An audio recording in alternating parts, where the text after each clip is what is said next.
This is your host, Alex Mershak. With me today is Stephen Pimentel. Stephen, welcome to the show. Hey, great to be here, Alex.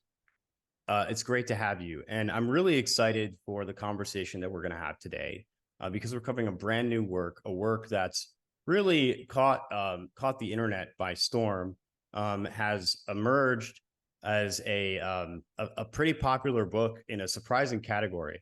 So the book we're covering today is called Selective Breeding and the Birth of Philosophy by Costin Alamariu. And this is a work that's actually was originally written as a PhD thesis for Yale and then later published on Amazon as a book.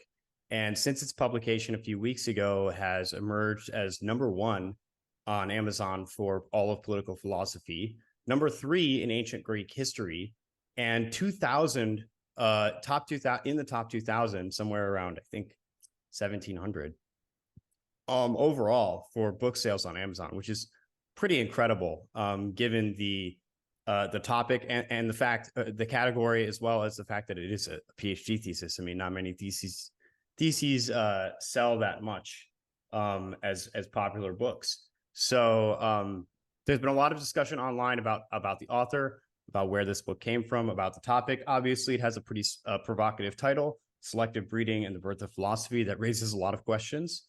And I wanted to have Stephen on today to talk about it. And so we are going to get into the core of this book today. And one additional factor I would add in how remarkable its success has been is the fact that it's a self-published book with almost no pre-announcement. Costin announced it on Twitter, like I think no more than like a week maybe before it was actually released. I mean, very, very short time, did a couple of tweets, and that's it. So did not have behind it the marketing muscle of a big five publisher, nothing like that, just a self-published book. So that, in addition to all the factors that you mentioned about it being in political philosophy and so on, it really is quite remarkable how successful it's been. Yes, as well. And I will say that for people that are enthusiasts or academics of political philosophy, I think the book does make some very novel and interesting, worthwhile contributions. And for more casual readers who are not as familiar with the field, I think it's also quite useful as well if you can stomach a little bit of the references and maybe become familiar a little bit with some of the source material. I think the book is widely actually pretty accessible. It's written in such a way that it is not, the author himself says is not boring like a typical thesis often is. And so I think you don't need to necessarily have read all of the things that are referenced in the book. Obviously, the glossary is quite large, but a few of the key texts might get you well on the way to having a good understanding. And even if you haven't read, almost anything that's referenced, I'd say the author does a pretty good job of giving decent inline quotes and other references so that it is reasonable to follow. That being said, I will just get into the sort of statement or restatement of the core thesis of the book, which I think is done pretty well on the back blurb. And we'll move from there forward into the beginning or the introduction of the main argument. So on the back, it says, this book is an attempt to show that the aristocratic regime and aristocratic morality is the origin of the idea of nature, that at the point at which a historical aristocracy starts to decline, its defenders, in abstracting and radicalizing the case for aristocracy in the face of its critics, came upon the teaching of nature and the standard of nature in politics.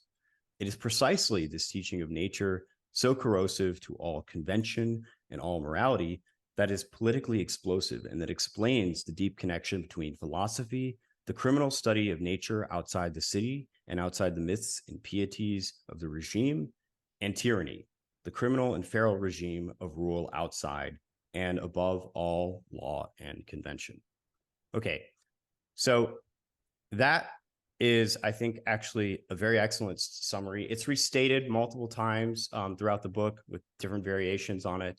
But more or less, what we're looking at here is fundamentally the connection between philosophy and tyranny that the author's making.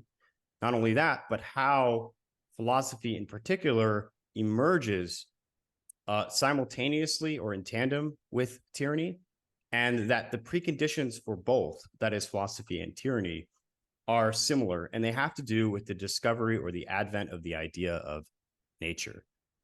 Stephen, anything you wanted to add to that? Sure, that they're not just, the thesis is they're not just coincident, but actually correlated in the sense that both are a kind of reaction to and resistance to emerging conditions. So this gets into Nietzsche's thesis of decay, aristocratic decay, that Alamario covers in the 4th chapter of the book, and how these movements in the classical period are a response to that. So an actual resistance to the loss of effectual power on the part of aristocracies leads to a radicalization of these very ideas of nature. And that radicalization both underlies tyranny and philosophy. So it's not just that they happen to have this, that they have the same preconditions and happen to arise in the same place and time. It's that they're both sort of coordinated responses to something going on. Right, right. And we'll get into the sort of strategy aspect of this later on in the argument. But let's start out with sort of what's referred to in the book as the pre-philosophic mind. That is the state of at least Western, or in the narrow sense, Greek society, civilization, whatever you want to call it, before the advent of philosophy, and even before the advent of the idea of nature. One of the things to keep in mind is that we moderns take it for granted that nature is a concept that we think about without question, right? All of natural science, that is based on the emergence of this idea that there is this impersonal force in the world that is not metaphysical in nature, that is not rooted in a religion or a kind of magic, but is actually just has its basis in what you would call nature. And obviously, natural science itself came out of natural philosophy, and natural philosophy comes out of the very origins of philosophy. So in the beginning, we are dealing with the emergence of the idea of nature, and you'll see as we progress through the argument in the book why the idea of nature is one of the precursors, not the only precursor, but one of the precursors to philosophy as such. And let's start with the characterization of pre-philosophical or pre-natural societies. And in this, now, some people have argued about the anthropology here, but I think it's more or less pretty solid. I think some of the misconceptions about the anthropological depictions are based on other understandings of things that the author or that people affiliated with the author have said about pre-modern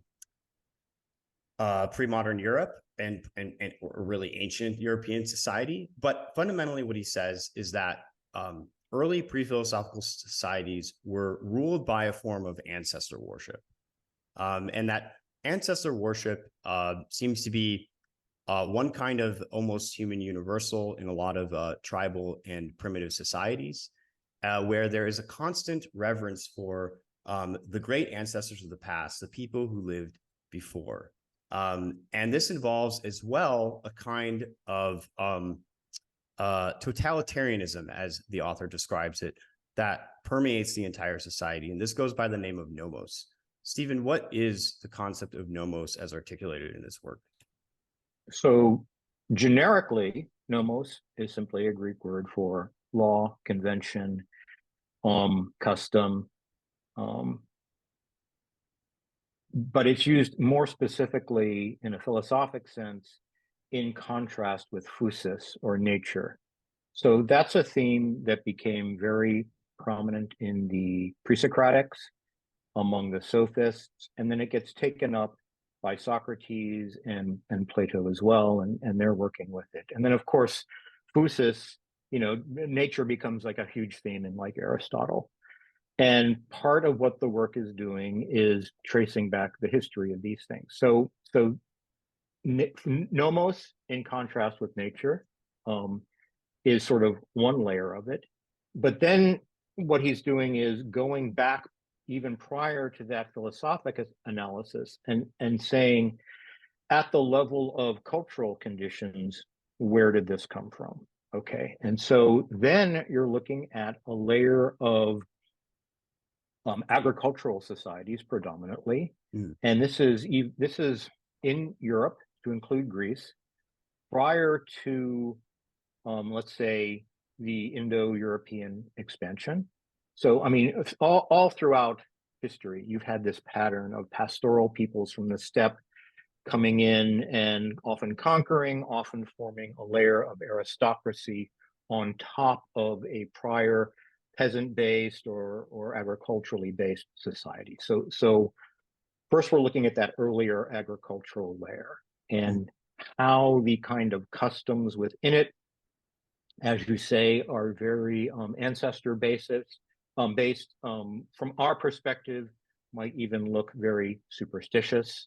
A lot of ideas that would seem magical to us and that they themselves might describe in kind of shamanistic terms, and are often involve very tight social control. Okay, so on the part of elders, on the part of women, etc. So Alamariu will describe this as almost totalitarian democracy. So it's democracy in the sense not that they're doing a lot of voting, but in the sense that there's a kind of enforced egalitarianism through these means of social control.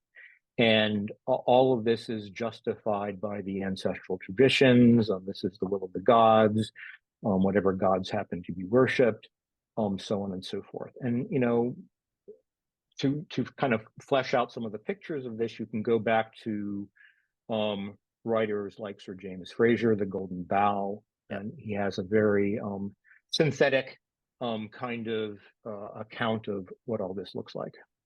Yeah, so James Frazer is referenced a lot for the more anthropological aspects of describing these societies, but also he's used in this initial portion to start to describe the ways in which distinctions start to come about in the societies themselves. Now, it's not fully explanatory, but basically he says, you know, in these societies, they're, again, characterized as very communitarian, as not very martial loving, not very respectful of individual differences or of anyone trying to be exceptional. Anyone who's exceptional under these conditions is sort of brought down to the lowest level. You know, how dare you say that you're better than all of the others or better than the people that lived before?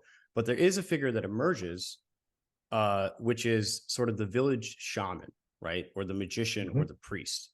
And what the village shaman does, the village shaman serves a kind of almost political function where they are able to begin to distinguish themselves by performing various ceremonial rites in order to, you know, appear as if they are having influence over nature, right? Appear as if they are communing with the gods or with the ancestors or some other ulterior entity in order to bring good fortune on the society. And this is the initial emergence of sort of the king type figure. But it's missing some crucial qualities that have to be sort of introduced from the outside. And so he makes the case that having this priest is not simply enough to get you to something like absolute monarchs, right? Where they're ruling by virtue of belonging to God, or of their mandate from God, and that in other societies, for example, if you look at Oriental despotisms, they were not set up in the same way that the European early aristocracies were set up.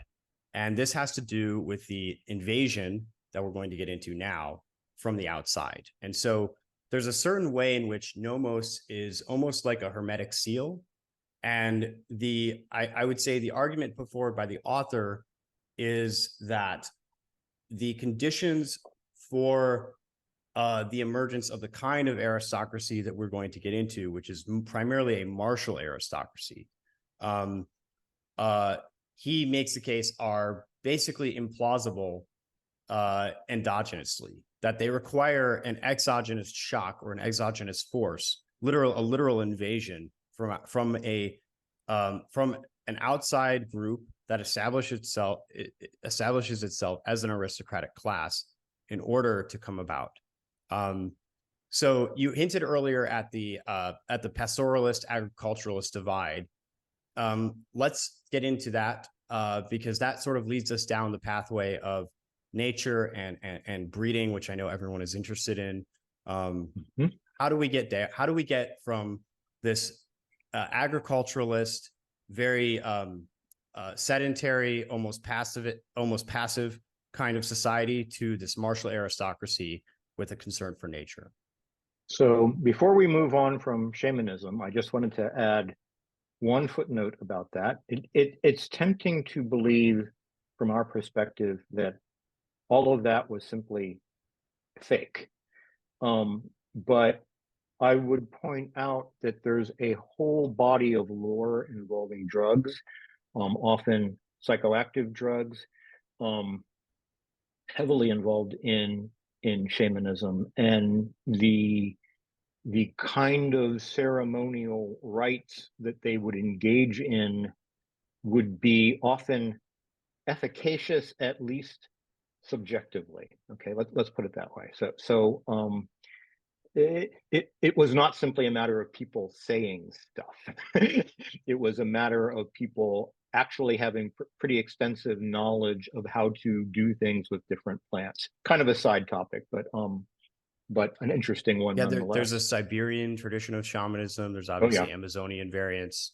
Oddly enough, they all tended to use some kind of psychoactive plants, which were discovered in various unknown ways. Yep, and I would, again, kind of a side note, but I would argue extant throughout the Mediterranean as well. Eleusinian mysteries. Yeah, no, that's a later sort of a holdover kind of thing. But yeah, so pastoralism, how does this come in? Why is it important? Well, I mean, you have this whole pattern, as I was saying before, of very martial peoples from the steppes coming in and taking over territory that they didn't previously control. One of the earliest of these that we know about is the so-called Indo-Europeans, or Aryans, people sometimes call them. So roughly around 3000 BC, they begin their expansion, and it's just an incredible expansion out from, I mean, very roughly what we might consider southern Russia, or that area of the Ukraine as well, outward into Western Europe, and then out to the east through Persia, down ultimately into northern India. And this is not something that like happened all at once. It didn't happen over a century. It happened like over, a good, millennium or more, where it took place in many different phases. But so pastoral peoples have a fundamentally different way of like supporting themselves than agricultural people. They're not raising crops. They're engaging in a lot of animal breeding. And so they become very expert in animal breeding. They make use of the horse for military, for transportation, but also military purposes. And they're extremely effective. And they often simply overrun the peoples that they attack and subdue. And you see in the genetic record throughout Western Europe, I mean, very clear evidence of this having taken place at particular times. Depending on where you look, there's different patterns of intermixture with the previous population. A common pattern, like you see this very clearly in Siberia, excuse me, Iberia, the Celts who came into Iberia, modern Spain and Portugal, you'll see a complete replacement of the male population, so that there basically is no DNA in the modern Iberian population from the pre-Celtic invasion period. There is survival from the female population, and you can tell this by looking at mitochondria versus other sources of DNA, but not the male, because basically all the males were killed. And so that's one pattern that you see. In other places, there's like different patterns of that mixture, but the fundamental phenomenon is it's not simply one of merging.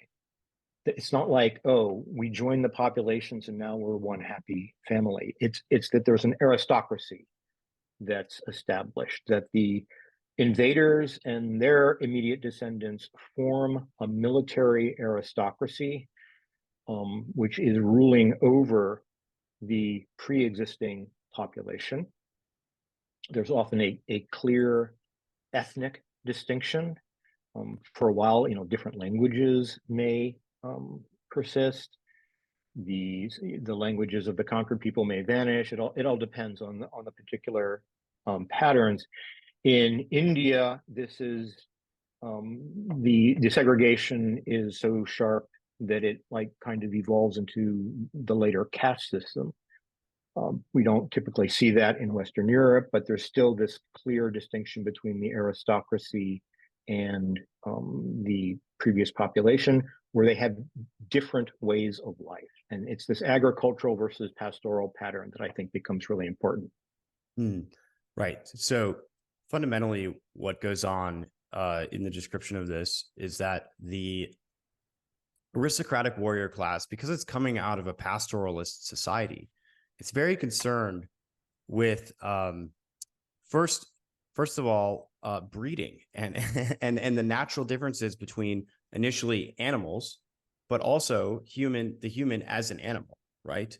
And concepts of heredity, of lineage, become very central because they are intimately familiar with how this affects the overall outcome in terms of the beauty, magnificence, performance of various specimens in terms of the livestock that they're raising.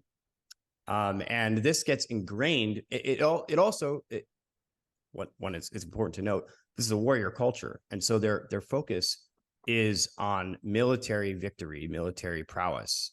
And so that means that as well, the society is oriented towards producing better, more powerful, more formidable human beings who are capable of conquest. And there's a little bit of a I wouldn't call it a digression, but more of an elaboration of kind of the more fine components of aristocratic societies generally, and the parallels between them and these pastoralists. Even something as basic as the people from the hill or the mountain or whatever coming down to the valley, and the aristocratic seen as the higher, and the commoners being seen as the lower, as like a basic distinction that's initially literally elevation, but then gets abstracted more and more to become metaphorical in terms of the perception and also the hierarchy in the society. And so there's a lot of interesting parallels that are drawn. There's also this aspect, I think, and I'm not sure this is covered entirely noted on it particularly well in the book, but it's something that comes to mind of this component of zero sum, right? So if you're living in a pastoralist society, then every individual in that society has a particular plot of land. First of all, there's very little land oftentimes that is actually workable for either raising animals or crops, as opposed to a valley where there's lots of land and it's spread out if you're on a plain.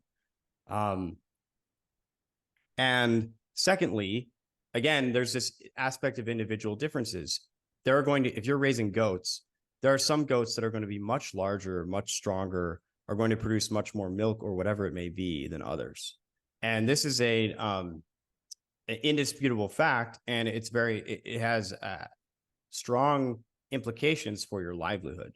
And so in a way that, let's just be honest, agricultural crops do not. I mean, I know you can grow like a giant pumpkin or whatever, but for the most part, generally speaking, you're not going to get many multiples out of one crop versus another, maybe out of a particular large plot of land. But the individual differences between organisms are quite small, relatively speaking.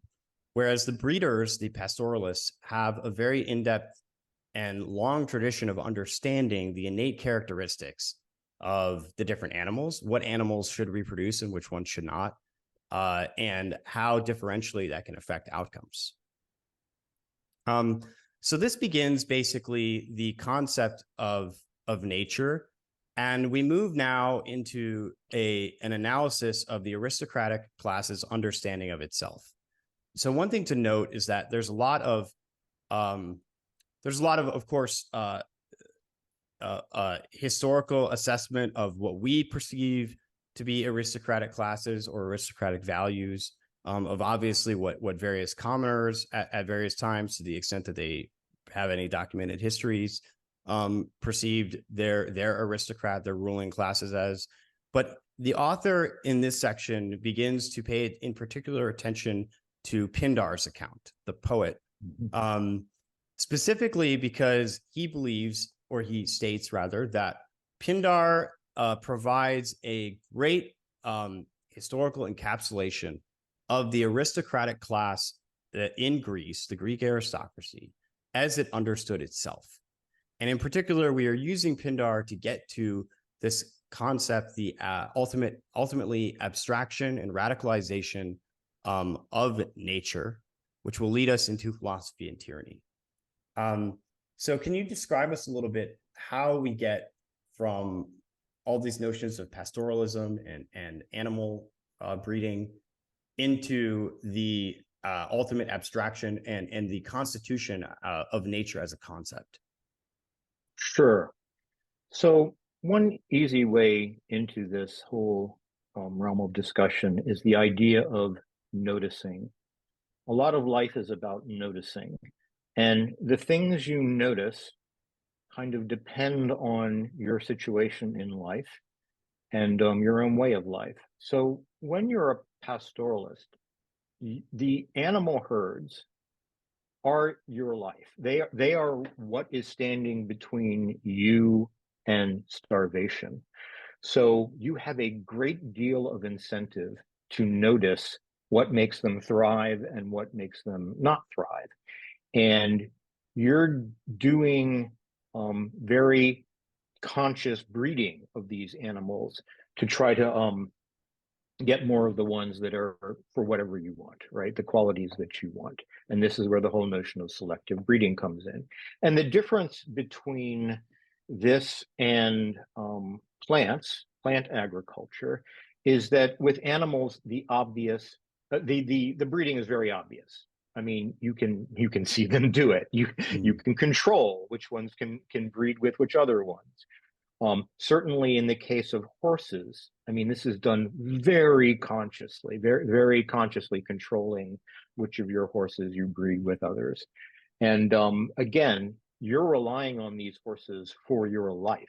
If you are a warrior and you fight on horseback, how big and strong and fast your horse is could be the difference between you living and dying. So you have a huge incentive to carefully notice these things. And then once you've gone down that road and you've noticed all kinds of important things about goats and sheep and horses, it doesn't take this huge leap of imagination to see, oh, humans reproduce in much the same way. And even if you don't have some elaborated concept of genetics or Mendelian inheritance, you still know perfectly well about inheritance. I mean, you've been doing this for centuries and centuries. You know all about inherited traits. So the notion that, why is it that we who conquered these agricultural peoples look different from them. And why is it that if one of us marries one of them, you get a child that's somewhere in the middle? How does that work? Well, it works by inheritance the same way as with animals. So that's the basic foundation of noticing the fact of inherited traits that you have a great deal of incentive to care about. Right. I mean, these things are important. This is not happenstance. This is not some little thing. Okay, so by the time we get to Pindar, we're sort of at this later period. We're in the Archaic period. So it's after the Bronze Age, but before the Classical period. I mean, Pindar is one of the canonical early poets.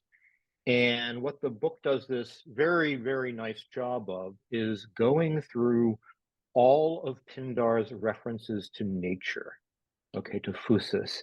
And this is important because Pindar's early. He's one of our earliest sources for this. Okay, so in Homer, I think you have like exactly one reference to physis, and then maybe one or two other cognate uses of the verb form that aren't quite references to physis. There's like one clear reference in the Circe episode in the Odyssey. But other than that, there's an introduction of the concept in Homer very briefly, but there's no development of it. The first time in Greek literature we get this extended, somewhat multiple uses of this word where you can look in context and see how it's used is with Pindar. And in his victory odes, of course, he's celebrating victors of the various games, the Isthmian games, the Olympian games. In Greece, you had this whole series of pan-Hellenic games. We, of course, remember the Olympics. They're the most famous one, but there was actually multiple of these games that were on an annual cycle. And athletes from all over Greece would come and compete, and not just what we think of as Greek, but the whole Greek world, which would, included, southern Italy, east of the west coast of Asia Minor, Sicily, the colonies in Sicily, etc. So from all over the Greek world, they would come to compete, and there was a tremendous amount of prestige attached to winning these games. And it wasn't like professional athletes or specialized athletes like in our modern Olympics. It would be like actual like kings. Imagine this is sort of ludicrous, but imagine if Joe Biden went and actually competed in the Olympics. Well, you would actually get things like that, where the actual tyrant of Syracuse would come and compete in one of the games and maybe win. And Pindar's specialty was composing these odes for the victors, in which he celebrated their qualities, but it wasn't just a straightforward, oh, this guy's great. It was this very sort of rich reference to mythology, where various mythological events and figures would be used in comparison with the victor. In fact, there are Greek myths, details of which we only know because of Pindar, because they were referenced in one of his odes. But not just the victor, also the victor's ancestors. So very often the victor's father or grandfather will be mentioned. And if they had won similar victories, that would be brought out. And the reason that's relevant is because the notion of nature here is of inherited nature. It's like nature doesn't just come from nowhere, and it doesn't come from training. It comes from what one is inherited. And of course, it still needs to be trained. You're not going to win an Olympic game without training. But that training is only possible because you have the nature on the basis of which to hone the skills and excellences and virtues that allow you to succeed in this kind of competition. Yeah, so an important point here that the author emphasizes is that, as you said, Pindar does this great job of laying out sort of all the multifaceted ways to talk about physis. But in particular, there's an emphasis on outstanding physicality and a connotation as well of intensity. So like when I talk about your nature, today, if I refer to, you know, oh, it's in Stephen's nature, usually people have in mind some sort of pattern of behavior or even personality. They're not necessarily thinking of your extant physicality, right? You as a physical specimen. But one point that's made over and over again is that they're explicitly talking about nature in terms of your physical constitution, as well as those other traits. Those other traits are also not negligible. And we'll get into some of the other traits that are regarded highly in this culture, even this early on.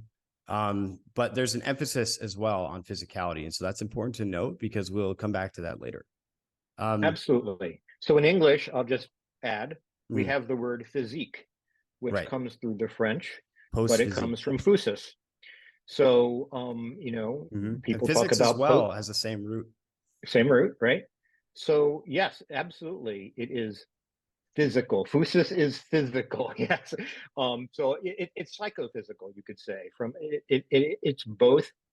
It manifests in the body as visible, but it also manifests in behavior, right? So the way someone interacts, the way they compete, what they are able to do, their capacities, the will with which they pursue an athletic competition or struggle is all part of physis.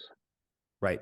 And another point to make here before we move further into the discussion is that this is beginning already to be contrasted with the nomos, or the traditional or ancestral society that is ruled by custom or convention that was described earlier. And so there's already setting up this tension between what nature provides, or the rule of nature, and what is customary, what is merely conventional. And this is a tension that is going to get elaborated and expanded upon and abstracted further and further as we move through the argument, but it's something to just keep in mind. Any point on that? I would just add that I think one reason that contrast becomes accentuated is the rise of the polis, the city. That when you live in a city, you've already taken a step away from sort of pastoral life on the land. And a city necessarily requires governance according to rules, according to some notion of law. You kind of can't not have that. But as a result, that whole body of law and convention can kind of crowd out a lot of the elements, physical and psychological, of the prior way of life. So I think that rising tension is very understandable. Right. And in our modern terminology, this would be seen as like the nature versus nurture debate. Concerns over how much of what you are or what you do is inborn versus merely taught. But also way of life. I mean, there are some ways of life that are going to lean upon and enhance natural capacities. And there are other ways of life whose tendency is to mask or allow natural capacities to atrophy. So I think there's also, it's not just nurture versus nature in the way that a biologist might try to measure the heritability of some trait. It's also that you get different ways of life that weight things differently. Right. And with the emergence of the city and its contrast to nature, or the contrast of city life versus life outside the city, you have this notion of training for war, aristocratic training, aristocratic breeding as a kind of rewilding. And I'm unsure exactly how to make this transition, because we're going to move in a moment into the discussion of Callicles in the Gorgias. But before we do that, there's two very important words that we have to get out into the vocabulary in order to proceed into the discussion, which is the constitution of these heroes that Pindar is composing these odes to. They have certain qualities that are, again, beyond physical. There's phronesis, which is, again, their physical attributes, their physical qualities. But there's also Andrea. And Andrea, I'm sorry, I'm mixing up thesis and phronesis. Phronesis is a kind of political calculation or political acumen. Andrea is manliness. The combination of these two, when they're married together in one individual, this produces arete, that is excellence.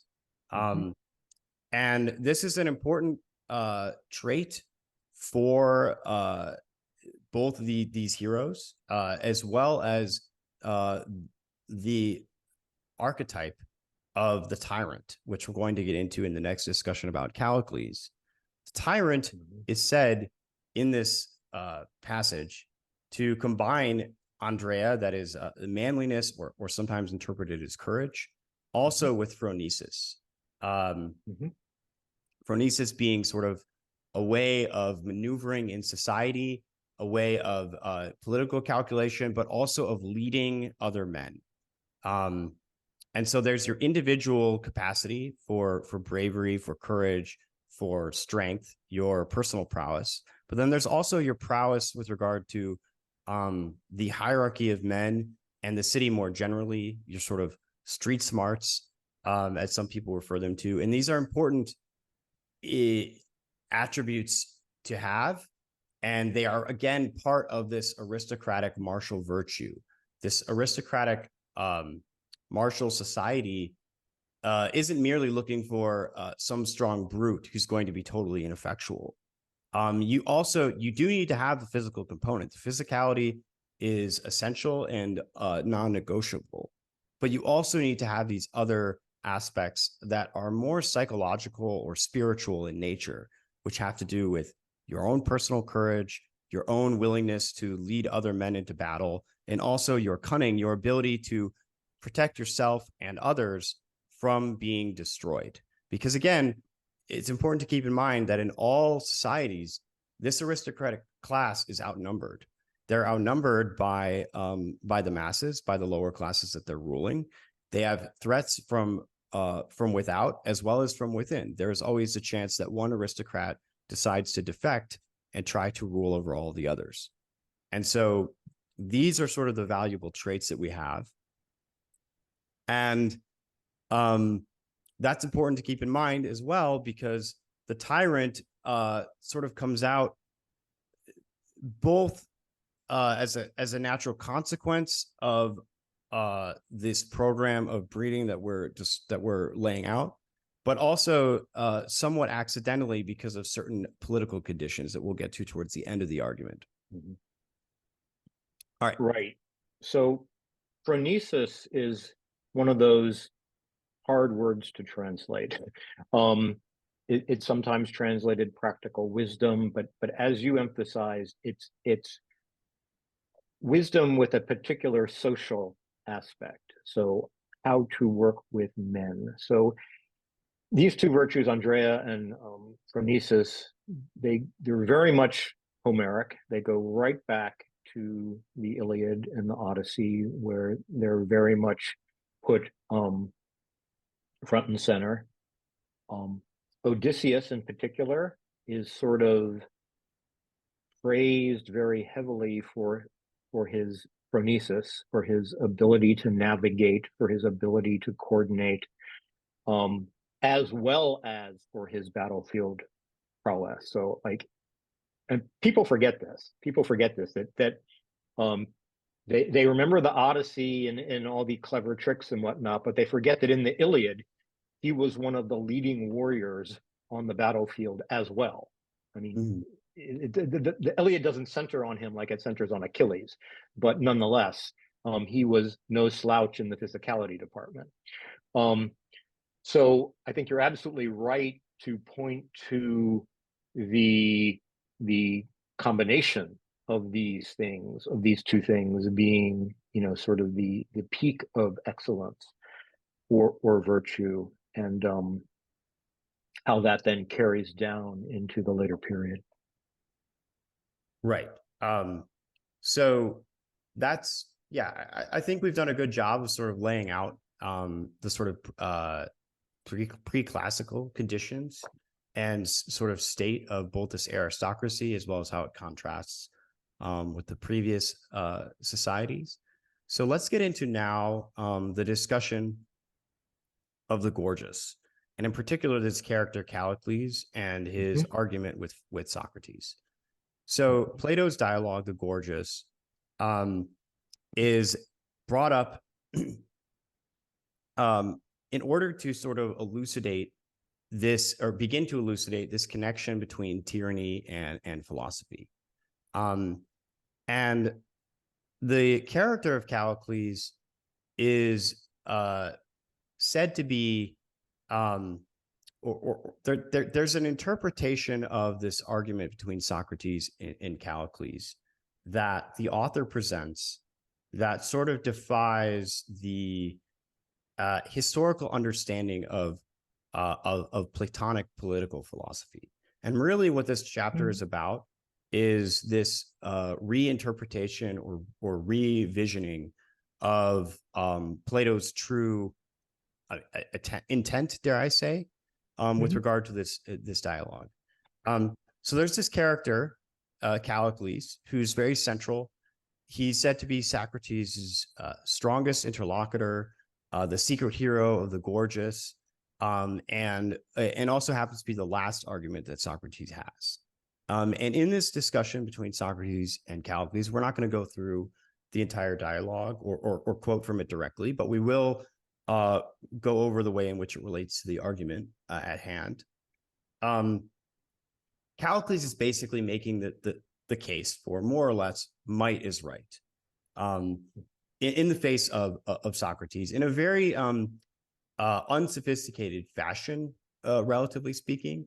But basically, Callicles is beginning to make the case, is making the case to Socrates essentially for tyranny. And the reason why is because he's saying that there's enslavement of the superior by the many, and this has to do with the corruption of manliness that's brought on by this philosophical posturing that Socrates is doing. So you want to begin to get a little bit into this debate that Callicles and Socrates are having in this dialogue.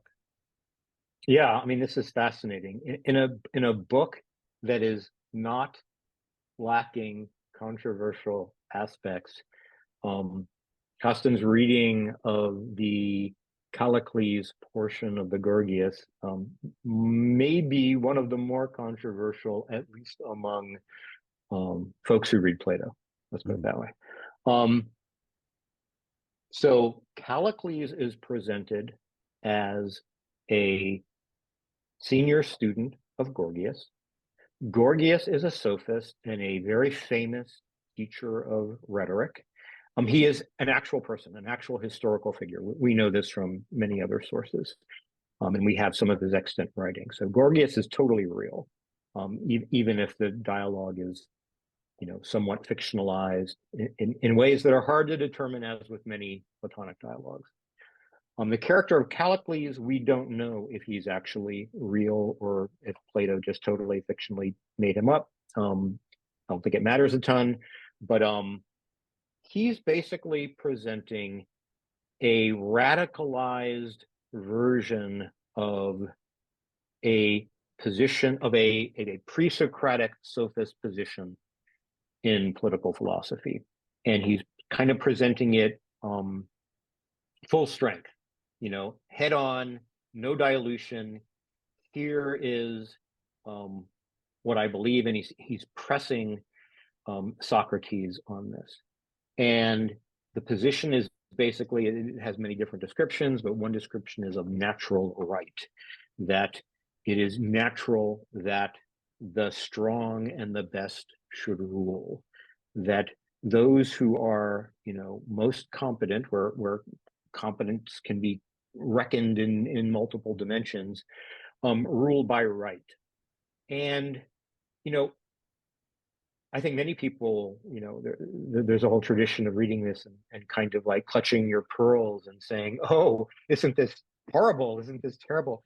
But, you hear many people today will say things that are not too unlike this when it comes to, say, the science, and we should be following the experts because they know. And, you could view that as, ironically, a kind of transferred Callicles position to this professionalized scientific elite, so-called or claimed elite. So actually, there are many very good progressives today who say things that I would argue are at least structurally analogous to Callicles' own position. So maybe they should unclutch their pearls a little bit. But yeah, so Callicles puts forward his arguments and Socrates responds. And the interesting angle that Costin really zooms in on is the adequacy or lack thereof of Socrates' responses. Right. So, so Socrates, one of the things that he does that's missing from Callicles' conception here is that Callicles is sort of overly focused on components of speech, right? Again, he's trained as a sophist, and he's very focused on the rhetorical aspect of this, right? Making this rhetorical claim. And Socrates, weirdly, even though he's supposed to be against Callicles, he's supposed to be the anti-Calliclesian element here, basically bolsters Callicles' argument in this dialogue by saying, well, actually, Callicles, you're missing a key component here, which is it's not enough to simply have rhetoric, to have speech on your side. You also need to have force. And the speech that's not backed by force is insufficient. And this is one of the things that becomes sort of central to the unwinding of Plato's intention, according to Costin here, which is that there's again they're living in the city. They're not having an abstract discussion that is independent of the polis. They're keeping the polis in mind as a permanent reality of their situation. And Socrates says, well, Callicles, the problem with your and Callicles is a young, ambitious man. Supposing he exists, whether he existed or not, that's what this figure is trying to do. That is pursuing a political career. And the problem with this is, of course, that in a democratic regime, the pursuit of a political career necessarily involves co-option or assimilation into the majority rule. And how you avoid this fate is part of the problem, right? How do you avoid this corruption of manliness that Callicles is concerned about? And Socrates says, well, you're missing this aspect of force, and you're not including it properly. And also you need to, so you need to have real power. It is not simply enough to have the rhetoric. You need to have real power in order to change the ways of the city. And how do you do that? Well, the case is made that that philosophers, because if they make their intentions too clear to the demos, to the many, they will either just not succeed, or they may even get taken out altogether. And so what they must do instead is play at the moral virtues that the many have. Remember, we have this ancient distinction between nature and convention. The philosophers, as well as the tyrants, are concerned with the way of nature, which is in tension with the way of convention. And the argument is made here that in order to seize power, which is the only way that you can actually change the mores of the city, let's say, that philosophers need to make their character public, and they need to, in a sense, play at moral virtue.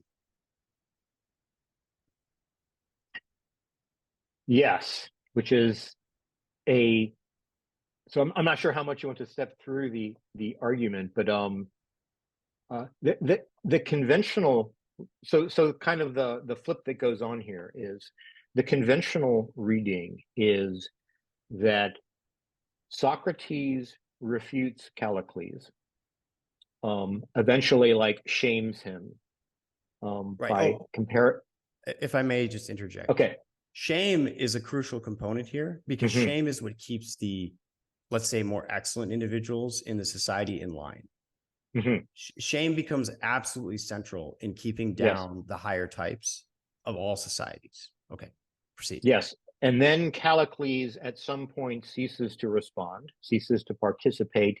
And, Plato goes on to give Socrates goes on to give one of his myths about reward and punishment. And the whole thing does not really have an adequate resolution.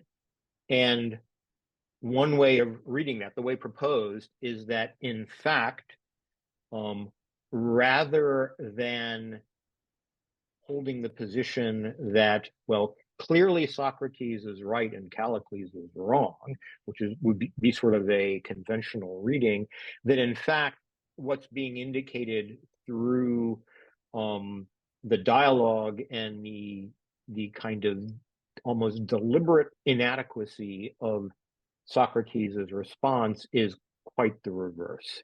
That Plato has two things. One, that Socrates' position, true position, and Callicles' true position are not nearly as far apart as it might seem. And two, that Plato himself is much more sympathetic to Callicles' position than is being led on. Right. So it's important to remember that rule by nature entails a kind of licentiousness, right? A kind of unabashed want for gain or one's own advantage. And Socrates says that, the problem with this is that you risk not only dissolution of yourself, the mob might just come kill you. They might kill all the philosophers in the city because they're, encouraging licentiousness, they're encouraging tyrants. But also you risk the corruption of the city itself. And so the actual basis on which you have to rule, the substrate on which there is something to be ruled, right, is put in danger if the naked nature of want for gain or a licentiousness or the assertion of one's eros, as it's called, is spoken about and put out into the open, right? And this is another part of the concealment, both of the individual actor in this scenario, which would be the would-be tyrant. Remember, every Greek was a secret tyrant in his heart. It's quoted a few times, but also in terms of what Plato is doing. So another important claim here is that the Platonic project of political philosophy as such, we won't get into the descriptions of political philosophy, there's some interesting discussion about that, has as its primary motive the preservation of the conditions for philosophy, or the preservation of philosophy. And so part of what Plato is doing, it's asserted, is creating a mask for philosophers to wear, for philosophy itself to wear, in order for its own preservation, the preservation of itself and the preservation of the city. And those two things are linked. Like the city has to be preserved in a certain manner in order for philosophy also to be preserved, right? That certain kinds of disorder in the city would necessarily rebound to the destruction of philosophy. So yes, and then you can get into all kinds of. There's many layers here. Like you can get into, well, is that kind of order that helps preserve the city and philosophy itself also good for the city? And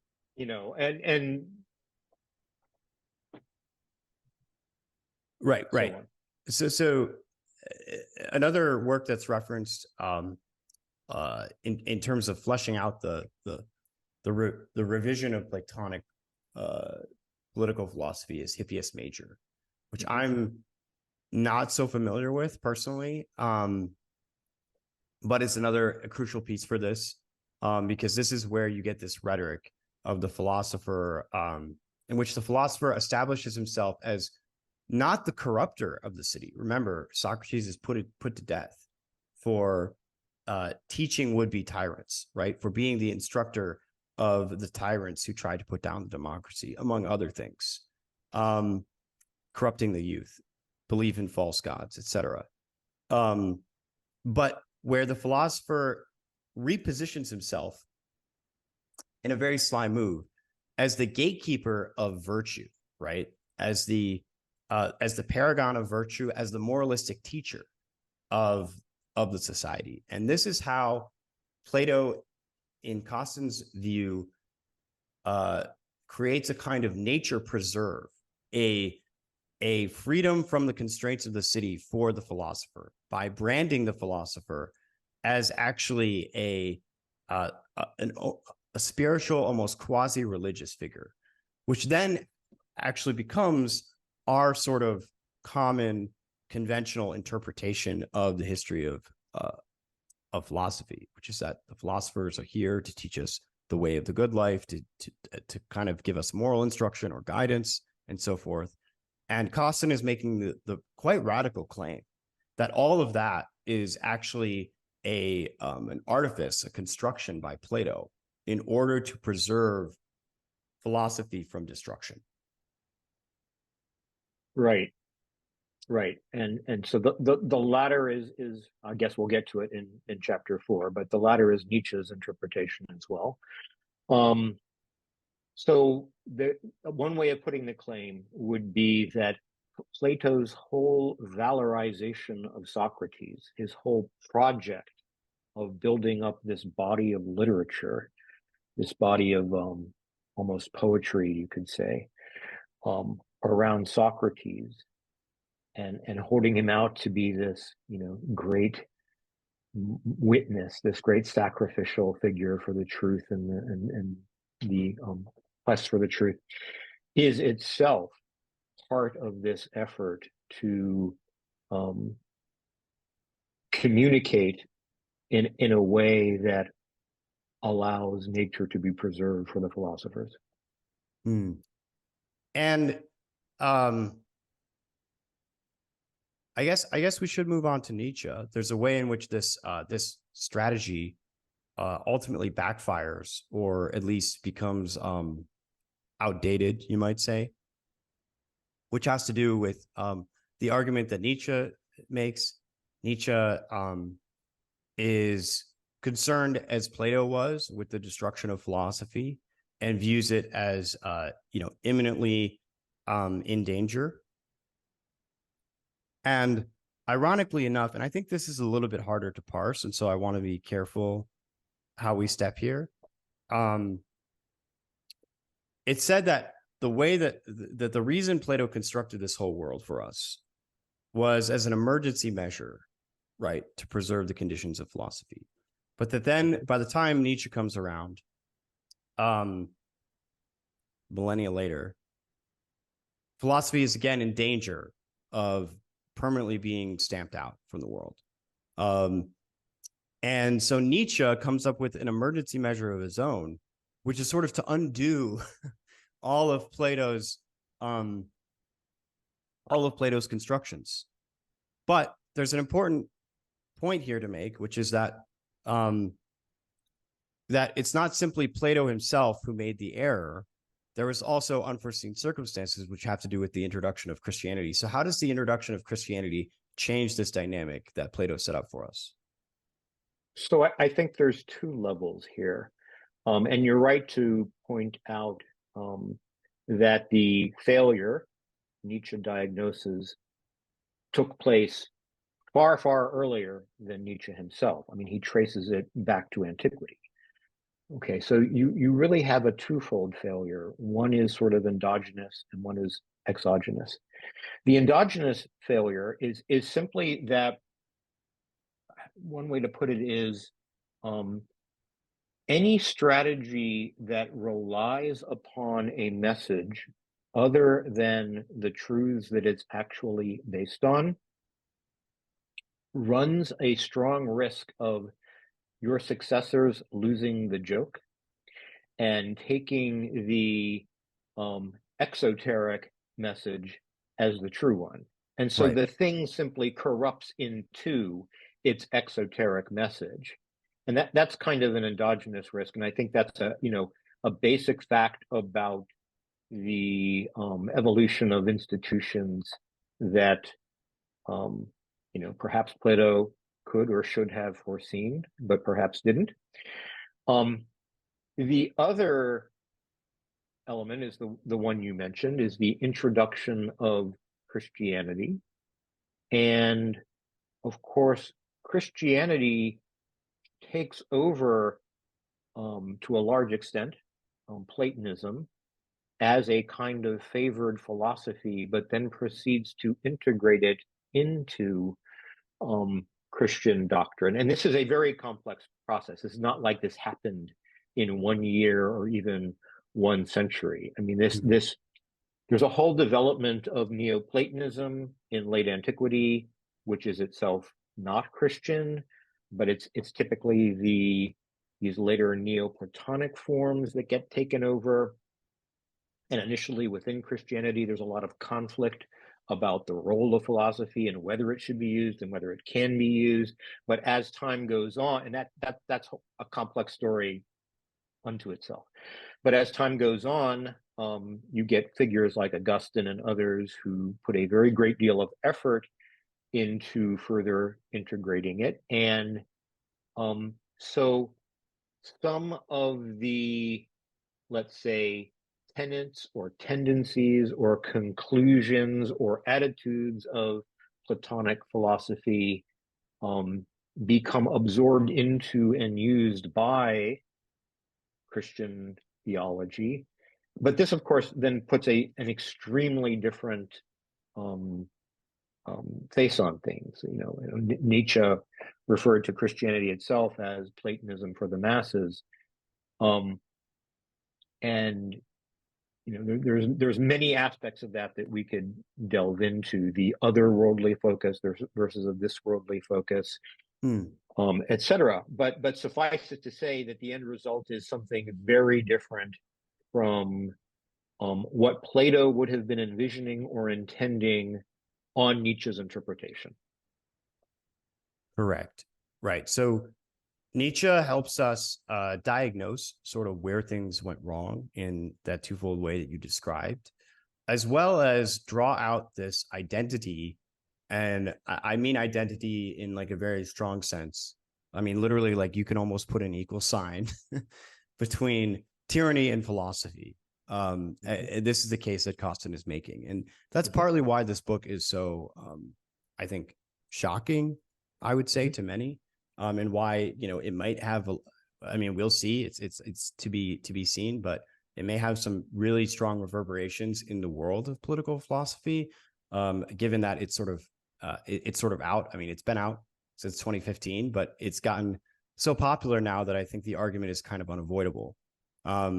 That being said, there's a kind of Nietzschean return to aristocratic radicalism, a radicalization of the aristocratic standard, which Nietzsche believes has been lost through this process of centuries-long obfuscation. As you said, if you have an esoteric and an exoteric message. The danger is always that the exoteric message gets taken literally, and the esoteric message gets totally forgotten. And so Nietzsche is trying to do a kind of recovery or resurrection of the historical aristocracy, and also to figure out the preconditions, the prerequisites, again, for tyranny and philosophy. Nietzsche's chief concern, it said, is the preservation of philosophy. And so he's doing this kind of resurrection, so to speak. And I'm trying to figure out a good place to go into the Nietzschean argument. Well, one aspect is simply the reversal of the basic move of concealment that he sees Platonic political philosophy based on. That rather than presenting a outward facing shell of nomos, to simply return to the basis upon nature directly, which is sort of the move that Plato felt he could not make in order to that wasn't available if he was going to preserve philosophy itself. Socrates had been killed, and they were perfectly happy to kill more people. And Nietzsche is saying, okay, that was understandable in context, but it didn't work. Good, bad, or indifferent, reasons, but it didn't work. And therefore, we're now in a position where an even more radical strategy is needed of returning directly to this, as you said, aristocratic radicalism, of appealing to and centering on nature. And this is complicated, of course, because it's not as if Nietzsche doesn't have rhetorical strategies of his own. And it's not as if he is always speaking in the most plain of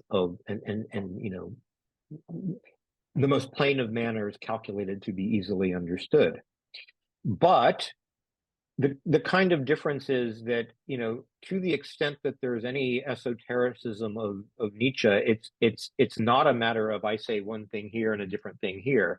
It's simply a matter of I am going to speak in certain ways to certain audiences, knowing that I will only be understood by those audiences, and that many will read my writing, perhaps most will read my writing and not understand, and that's just fine.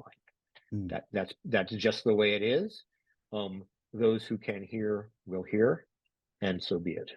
Yes, there's another component, again, has to do with, so it's important to remember that Costin is almost at all times in this book making an argument on two levels. One is the actual central argument of the book itself, which has to do with, again, the emergence of tyranny and philosophy out of the idea of nature, and all that entire logical flow implies. But the second level in which he's arguing is with the field of political philosophy itself and the history of political philosophy itself. And an important thing to note, just as you said, with regards to Nietzsche's sort of esoteric versus exoteric dynamic, is that there's a kind of willful misunderstanding that's also performed with regard to Nietzsche. Nietzsche makes a lot of very bold, very inflammatory statements that are quite provocative. They were provocative even in his time. They're provocative even now. I mean, for sure. I remember, there were parts there were parts of Nietzsche that we were not supposed to read in school because they were too dangerous for us to get our hands on. And so the part of willful misunderstanding here, though, has to do with the charge that Costin makes, that there were actually a lot of academics in political philosophy or in other various fields that are looking at Nietzsche who chose to interpret his words as merely metaphorical, right? In particular, his articulation of the intractability of human hierarchy, of differences between human beings, as well as this focus on cruelty, or what's often used in place of a similar concept, this pathos of distance, right? This sort of rejection of compassion as a primary value, the necessity of inclusion, or of exclusion rather, which you're almost not allowed to say, exclusion as a virtue in itself. All of these things are radical Nietzschean ideas that are repeated over and over again in his oeuvre, but which are often taken by contemporary academics to be merely metaphorical or merely provocations for the sake of getting at, ulterior arguments. And one of the claims that Costin is making is that, no, actually, Nietzsche means what he says when he says these things, and we have no reason not to take him seriously. Yeah, I think that's part of the reception of Nietzsche in English after the Second World War, that there was on the one hand, a strong effort to reject him as associated with the German side of the war, and on the other hand, a following effort to recuperate him, to say, no, we don't want to consign Nietzsche to the waste bin. Actually, we can't, because he's simply been too influential, too prominent. There's too much literature, too much poetry, too much music inspired by him. We're not willing to simply excise and throw away Nietzsche. Therefore, we have to create our own Nietzsche. We have to create a somewhat sanitized Nietzsche in which we either simply pass over certain things, de-emphasize certain things, treat certain things as merely rhetorical or metaphorical, and we will carefully, emphasize other themes. And you see this Nietzsche, this sort of neo-westernized Nietzsche, you might say, kind of absorbed into the larger movement of postmodernism. So a great deal of postmodern authors in academia will freely draw on Nietzsche, but it's always this very selective Nietzsche. Yeah, they're interested in like his criticisms of Christianity, right? And it's always very sometimes very superficial. Well, they're interested in his rejection of Christianity, not necessarily his actual criticism. Right. Because if you get to the criticism, it points very quickly to something else. Yeah, like you'll get atheists bringing up the God is dead quote, and it's just like, hey man, I'm not sure you're reading that correctly. Okay, so I think we've treated the meta discussion of Nietzsche pretty well. I'd like to return now to the core argument, which has to do with sort of Nietzsche's conclusions, right? So Nietzsche's trying to figure out how do I save philosophy again? And what are the preconditions, the necessary requirements for the emergence of philosophy to begin with? And one of the conclusions that is discussed in this book is the aristocratic physical culture as a precondition for philosophic life. And this has to do with sort of an external and an internal cruelty, I would say. We talked earlier about Nietzsche's concern for pathos of distance, for hierarchies among human types. But the emphasis in an aristocratic military culture is not only hierarchies between individuals, but also hierarchy within the individual, right? You yourself have competing and often oppositional drives, wants, needs, desires, so forth. And in the excellent individual, those drives are put into a hierarchy, right? And that means subsuming the weaker ones, the weaker parts of yourself, literally of your soul, to the stronger drives, right? The higher order goals. And one weird thing that's sort of brought up, which I thought was kind of funny and was really not expecting to see, was the discussion of not only, do you need to have a strong physical body, but also of tanned skin. And so in this passage about Nietzsche's conclusion of aristocratic physical culture, we have a return to the physicality that we were discussing way at the beginning of this, which has to do with the training of philosophers and would-be tyrants. And that this training is very literal in terms of physical training and exposure to the elements.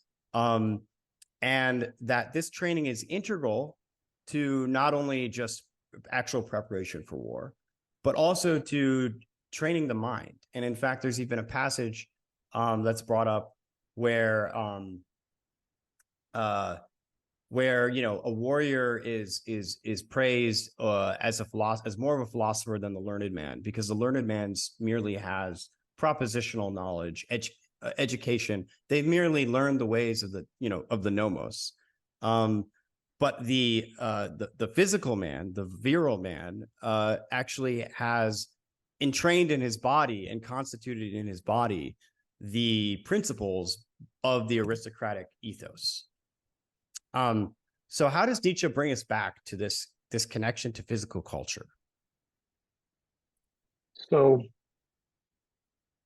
it might seem odd to a modern, especially a modern academic, to say that philosophy has its roots in this sort of physical culture. It may seem like a stretch, but I don't think it would have been a stretch at all to the Greeks themselves. I don't think they would have even had a sense of cognitive dissonance that needed to be explained away. I think this would have been extremely familiar to Socrates or Plato.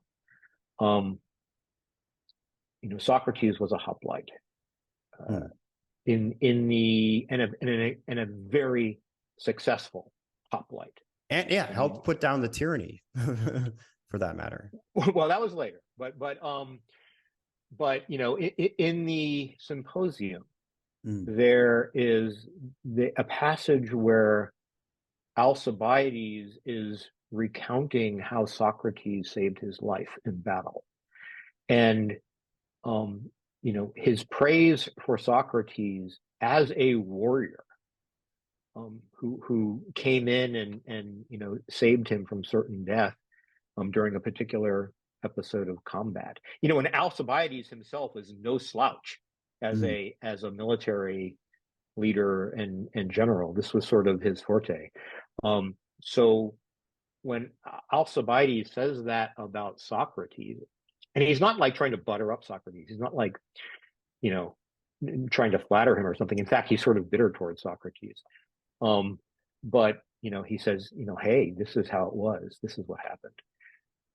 So I don't think that the intuition here about we mentioned earlier Andrea and Phronesis as sort of these core virtues, and if on a Platonic account you view cultivation of the virtues as sort of integral to philosophy, and you see this in Aristotle as well, in the Nicomachean Ethics, for example. That totally is encompassing of physicality. I mean, Aristotle spends a great deal of time on Andrea in the Ethics, and it is not just courage in some generic sense, it is courage in battle.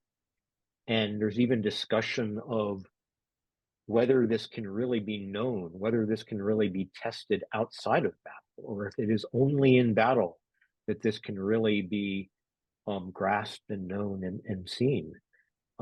So integral is this idea of physical combat to these core constitutive virtues. So, what do you think the virtues are? I guess is one way of putting it. What do you think human excellence is? What do you think it looks like? What do you think are its preconditions? What do you think one can do to strengthen or build towards one's own excellence in this regard? So if someone, gets up at 5 a.m. and lift weights until failure, until their muscles ache, and does this on a regular basis, I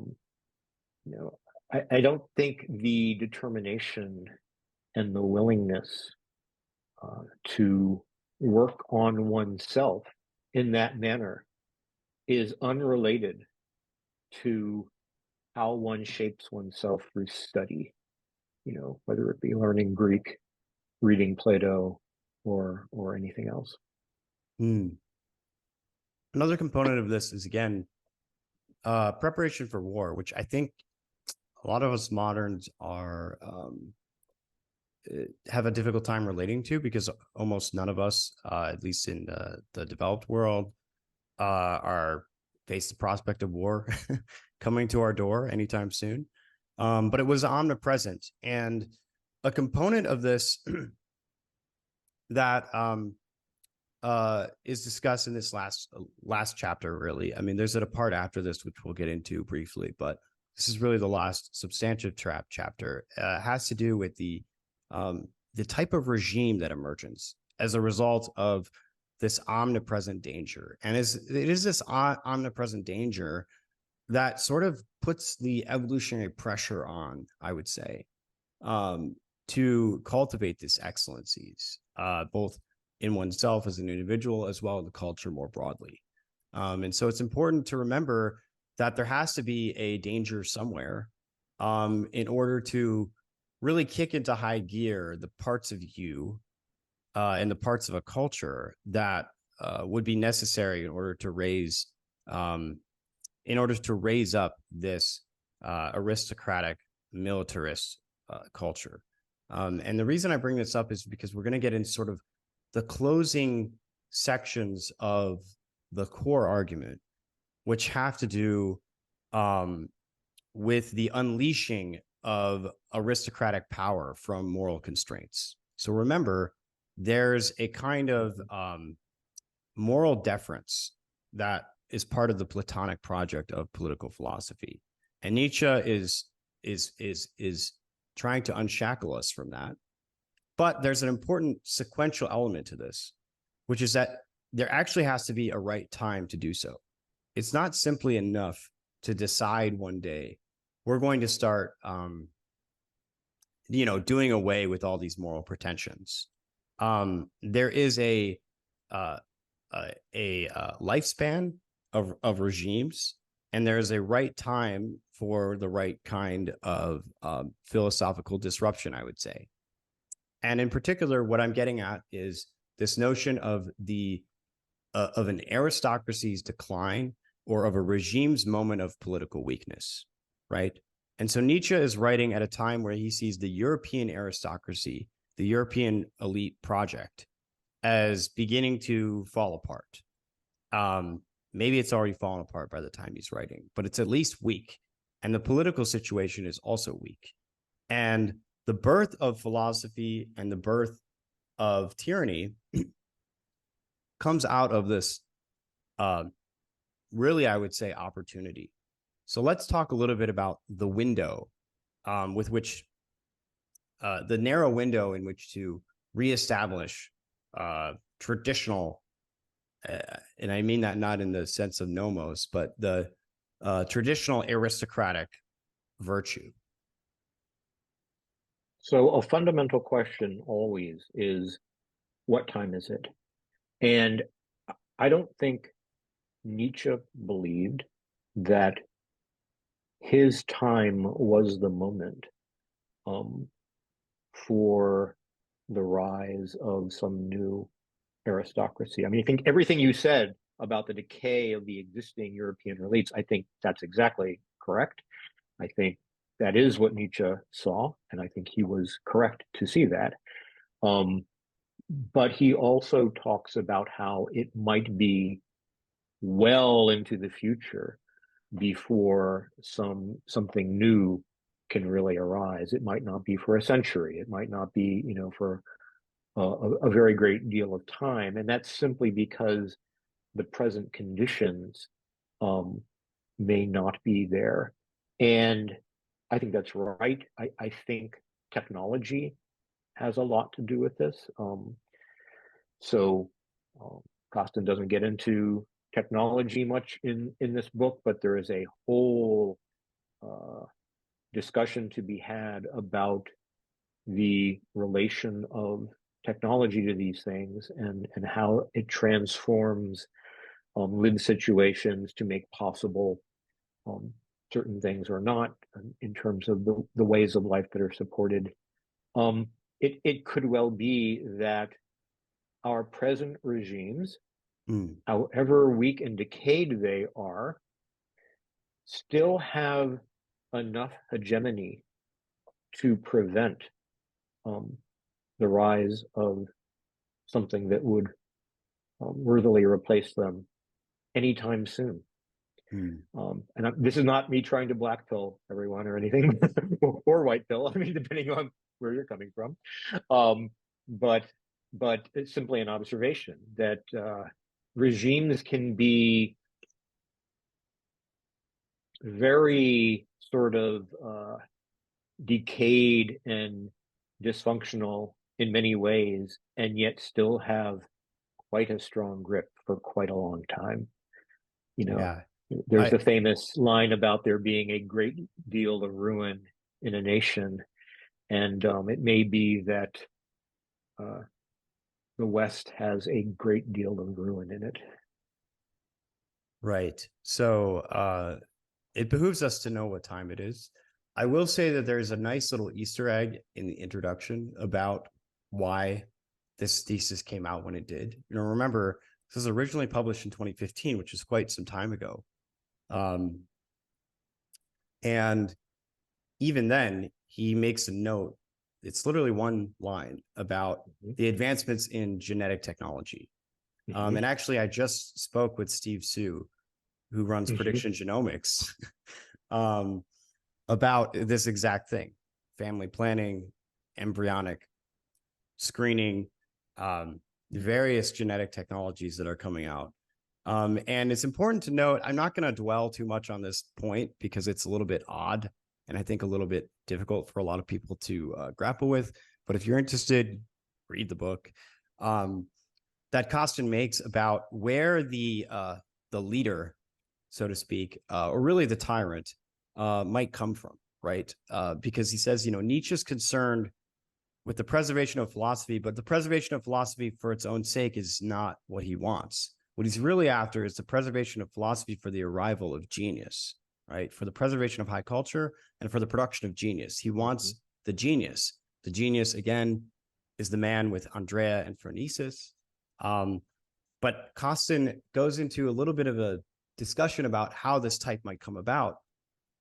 And as you said, he avoids the whole technological angle for the sake of the dissertation.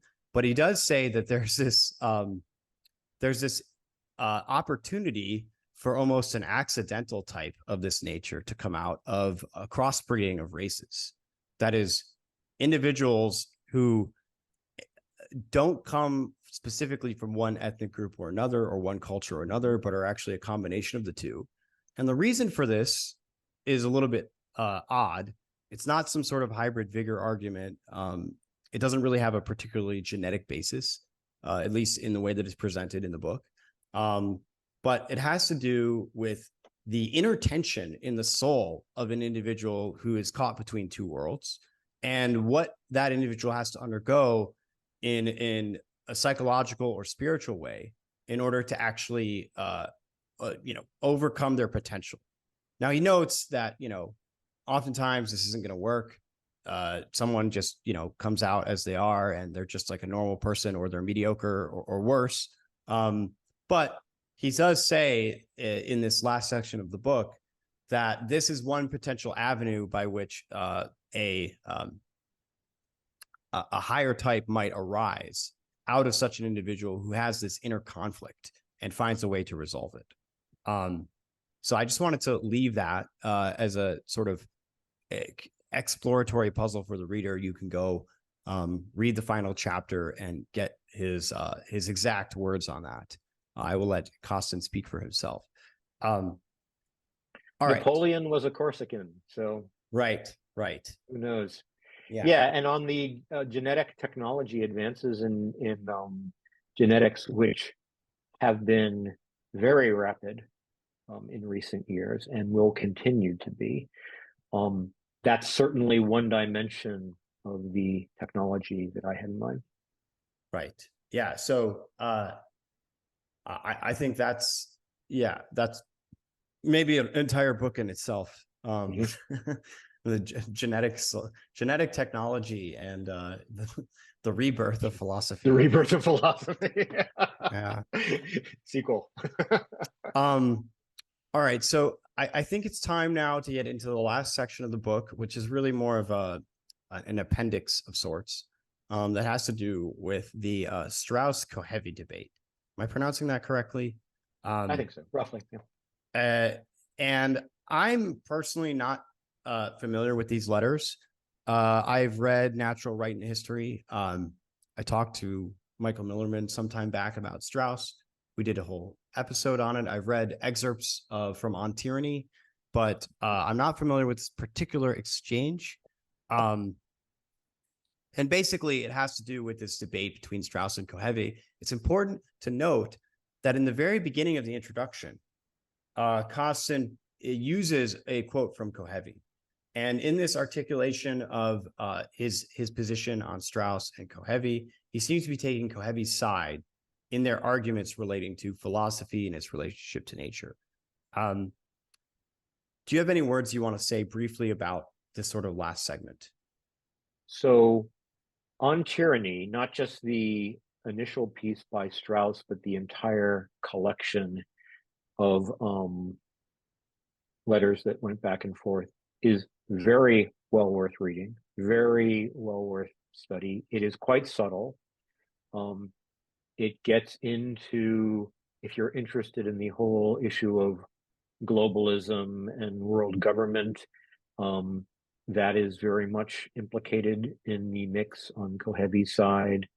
Cohevi was a kind of Hegelian who was actually supportive of that kind of direction. Strauss very much was not, but they were very good friends and had this very intense interchange. I don't know that we want to try to parse through that too much. Like I said, it is pretty subtle and complicated. Yeah. So I think, he says in the initial introduction that he does not refer to himself as a Straussian. He even goes as far as to say that, whatever he might have gathered from Strauss is not, it's sort of almost incidental to the core argument, and that it's not a fundamentally Straussian reading or book. But he does feel the need, I think mostly because of his academic pedagogy, to sort of do a treatment of Strauss here at the end. And essentially just says that one of the issues with Straussianism,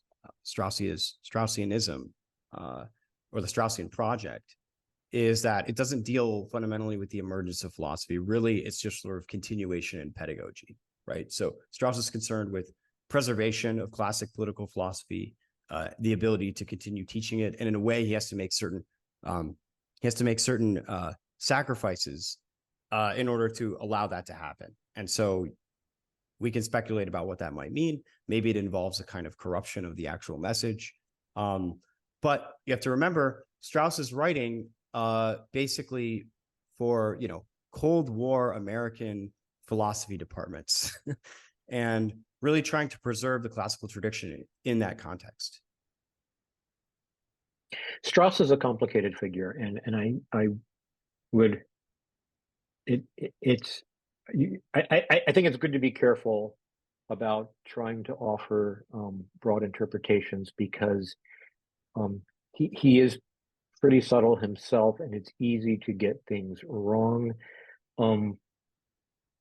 I will simply note a couple things. One, Strauss himself said that for a good decade he was a Nietzschean and basically believed everything. This is a quote from him. He believed every word of Nietzsche that he read, that he understood. And this was all throughout his 20s, not like as a teenager. This was after he had a doctorate. After he'd earned his doctorate from very exacting German universities. Basically the decade after that, he was a hardcore Nietzschean. Needless to say, you will often not hear American Straussians dwell on that fact. It is not necessarily evident from his subsequent writings, and one can ask the question, what relationship do his subsequent writings have to that prior disposition?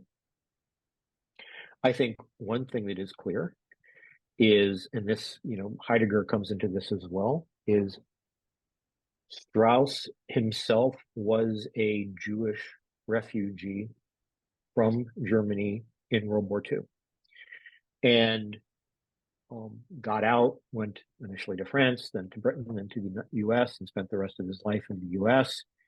And his desire to avoid tyranny in certain constructions is perfectly sincere, I think. And part of what is underwriting the discussion on tyranny is that desire to find a way to avoid tyranny. And he is quite aware of the Nietzschean interpretation of Plato and what Plato is doing. And in his own writings, he adopts a different sort of relationship to Plato, where he's taking the Platonic program more at face value. So even if he agrees with Nietzsche's interpretation of what Plato was doing, Strauss's own position toward that is, yeah, and that was right to do. That was right to try to preserve, this sort of space for order in the city, so that philosophy itself could continue in a somewhat separate sphere, because the city can get very bad. Trust me. I've seen the city get very bad. I think was sort of his perspective.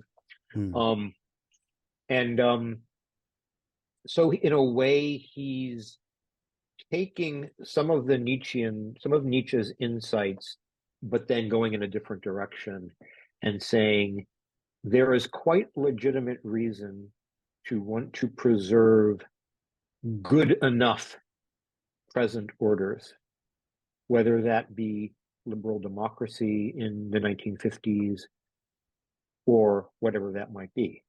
And it doesn't mean that he actually believed in liberal democracy in some strong, grounded way. It could simply be that he viewed it as a good enough regime in which other possibilities could be pursued. So I think I have not said anything that does too much violence to Strauss's perspective. So part of the problem with the whole notion of Straussian or Straussianism is that, earlier we were talking about the whole phenomena of losing the joke within the Platonic Yeah, school, yeah, yeah. that, the students and grand students and grand students of Plato weren't necessarily on the same page as what Plato himself was doing. Well, I think it would be fair to observe that that may be true among some of Strauss's students as well, that they have a kind of relationship to liberal democracy that would be, let's just say, much simpler than Strauss's. Yeah, And I think I agree. and this is part of why you may not hear, there's a kind of a discomfort when discussion of these quotes from Strauss about how he believed, there was a decade of his life when he believed literally everything Nietzsche ever wrote. People kind of look at that and go, yeah, next page. Yeah. All right. Well, so I think we've done a very worthwhile and valiant effort of trying to give people a very, say, decently thorough overview of the book itself in a real academic treatment. Neither you or myself, as far as I know, are academics per Not. se. I don't have any appointments. You don't have any appointments. We are merely, enthusiasts of political philosophy. And in that sense, I would say that I think it's fair to claim that for a PhD thesis, this is a relatively accessible book. It's quite popular. I think it's made some really important contributions. We will see in due time what its actual ultimate reception is. Maybe that takes 10 years, maybe 100, maybe 1,000. I don't know. But any final thoughts on selective breeding and the birth of philosophy to leave people with? I would say that the book is both readable and well worth reading, that it is not a fluke or coincidence that it has done so well, that the sort of enthusiasm around it is well warranted, that there is a very great deal one can learn from it, even if one disagrees. Disagreeing is fine. It's a big book that includes, it has a lot of different dimensions, a lot of different moving parts. And, there will be people who agree with some of its main lines of interpretation, say around the Gorgias or Plato, who may, there may be other smaller aspects that they disagree with, or what have you. I mean, all over the place. And that's all fine. I think discussing that is fine. And not only the book itself, but a lot of its references. I mean, it's a great set of things to dig further into if you're interested in this material. Of course, it points a great deal to, well, I mean, really, I could just go the whole thing. I mean, Pindar is very well worth reading and studying if you like poetry, and if you don't, you should. The Gorgias, but not just the Gorgias. I mean, the Plato's dialogues in general are just an endless sea of reflection. Nietzsche, of course. There's There's some whole, Machiavelli in there we didn't get a little into. bit, yeah. But those are sort of the main parts, and there are people who spend entire careers studying just one of those. So yeah, it's awesome stuff. All right. Well, thank you so much, Stephen. It's been great having you on. I'm glad we got the chance to do this, and I'm excited for it to come out. Yeah, I think everyone should go and read the book. If you have any questions about it, there's a lot of speculation. A lot of it's very unfounded, or with, very superficial interpretations of like the introduction or what they think about the author and who the author may or may not be. And I think it really deserves for some serious reflection and contemplation. And if you're going to make a criticism of the book or say anything about it, you should at least make a good effort to become familiar with it. So thanks so much, Stephen, for coming on, and have a great day, everyone. Thank you for having me. Great talking to you. Right.